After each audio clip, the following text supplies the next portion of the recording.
Airport से बाहर आते रीत और पायल एक दूसरे से कस के गले मिली और गाड़ी में बैठकर ढेर सारी बातें करने लगी। सारा घर मेहमानों से भरा पड़ा था क्योंकि आज परिधि की मेहंदी की रस्म जो थी। पायल और नीरव को देखकर रजत ने उन दोनों के पैर छुए।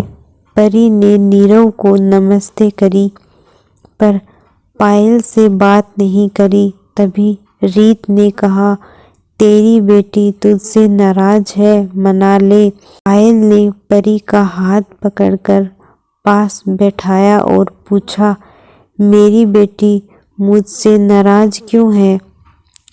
नाराज ना हूँ तो क्या करूँ? मेरी शादी में आप एक दिन पहले आ रहे हो, जबकि आपको तो कम से कम 1 महीने पहले आना चाहिए था। भी पायल बोली, तुझे तो पता है ना बेटा, मेरे भाइयों के पेपर और फूफाजी के काम की वजह से जल्दी नहीं आ पाई, पर अब तेरे साथ तेरे ससुराल चलूंगी, वहाँ रहूंगी 1 महीना। पायल की बात सुनकर सब हंसने लगे और पूरा घर हंसी ठहाकों से गूंज गया। मेहमानों की भीड़ और शादी की तैयारियों के बीच रीत और पायल को अकेले में बात करने का समय ही नहीं मिल रहा था। रात को मेहंदी का कार्यक्रम बहुत अच्छे से निपट गया। अब सब सोने जाने लगे तो नीरव ने रीत से कहा, भाभी, आप दोनों ने आज भी सबके सोने के बाद रात भर जाकर बात करनी होगी ना? रीत बोली, और नहीं तो क्या, अब हम दोनों सहेलियां बैठकर रात भर बातें करेंगी। चल पायल, तू कॉफी बनाकर छत पर ला, तब तक मैं बिस्तर लगाती हूँ, फिर आराम से बैठकर बातें करेंगे और कॉफी पिएंगे।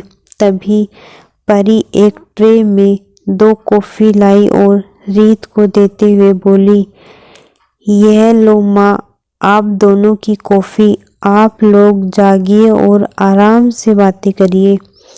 वो दोनों कॉफी लेकर ऊपर आ गई। वक्त कितनी तेजी से बीत जाता है ना, ऐसा लगता है जैसे कल ही की तो बात। नन्ही सी परी मेरी गोद में खेला करती थी और आज देख, बिना कहे भी सब समझ जाती है और कल तो शादी करके विदा भी हो जाएगी। कहते रीत की आंखें भर आई। तभी पायल ने कहा, तेरी बेटी बिल्कुल तेरे तरह समझदार है। मेरी नहीं, हमारी बेटी, रीत ने कहा। पायल, मुझसे ज्यादा वो तेरी बेटी है।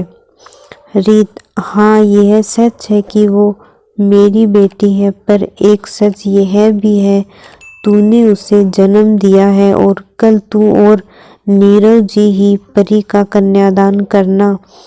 पायल, तू कुछ पागल है क्या? रीत, तू चिंता मत कर, किसी को कुछ पता नहीं चलेगा, मैं सब संभाल लूंगी। जो बात तेरे और मेरे बीच की है वो कभी किसी को पता नहीं चलेगी। पायल, हाँ, मुझे पता है, तू सब संभाल लेगी। तूने पहले भी सब कुछ अच्छी तरह से संभाला है। याद है जब भैया वापस आए थे और उन्होंने नन्ही गुड़िया को पहली बार गोद में लिया और कहा था, रीत, ये तुम्हारे और मेरे प्यार की निशानी है।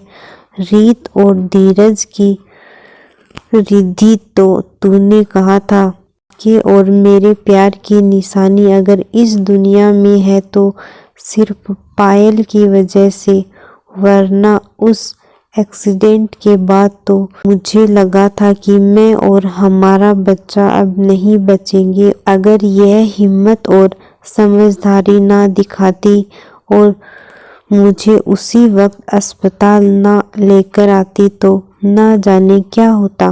इसलिए ये आपकी और मेरी नहीं, आपकी, मेरी और पायल की बेटी है। पायल रीत और धीरज की परी थी। ने कितनी आसानी से एक के बाद एक झूठ बोलकर मुझे किसी की नजरों से गिरने नहीं दिया, साथ ही कितना महान बना दिया सबकी नजरों में। मुझे नाज है तुम पर मेरी भाभी माँ। रीत, जिस झूठ से किसी का कुछ अच्छा होता है वो झूठ बुरा नहीं होता। और देख, मेरे इस झूठ से मुझे कितनी प्यारी बेटी मिल गई। पायल, मैं तो 1 महीने की परी को छोड़कर मम्मी पापा के साथ कानपुर आ गई थी। तुम दोनों ने परी को संभाला। दादी के जाने के बाद से लेकर मेरी शादी नीरव से करवाने और पापा के जाने के बाद माँ को संभालने तक तूने हर जिम्मेदारी कितने अच्छे से निभाई। परी से जुड़े हर फैसले में मुझे शामिल किया। उसका पहला स्कूल चुनने से लेकर उसके लिए लड़का चुनने तक मैं मेरी राय ली। पर अब बस कन्यादान तू और भैया ही करोगे। तभी भैया छत पर आते हैं और कहते हैं कि बाकी की बातें तुम दोनों कल कर लेना। पायल भी थकी हुई होगी और तुम्हें भी कल बहुत सारे काम करने हैं। पायल, हाँ भैया आप सही कह रहे हो, अब हमें चलना चाहिए, कहकर हम तीनों नीचे आ गए। अगली सुबह जब मैं उठी तो देखा रीत पहले से ही उठी हुई है और कामों में लगी हुई है। सारा दिन काम करती, मेहमानों की ख्याल रखती, शादी के सारे इंतजाम देखती। बारात के स्वागत से लेकर परी के कन्यादान तक रीत ने सभी कार्य बड़ी कुशलता से पूरे किए। लेकिन परी की विदाई पर वो हिम्मत हार गई और बिलख बिलख कर रोने लगी। आज अपनी दोस्त की हिम्मत और निश्चल प्यार देखकर मैं एक बार फिर उसके आगे नतमस्तक हो गई।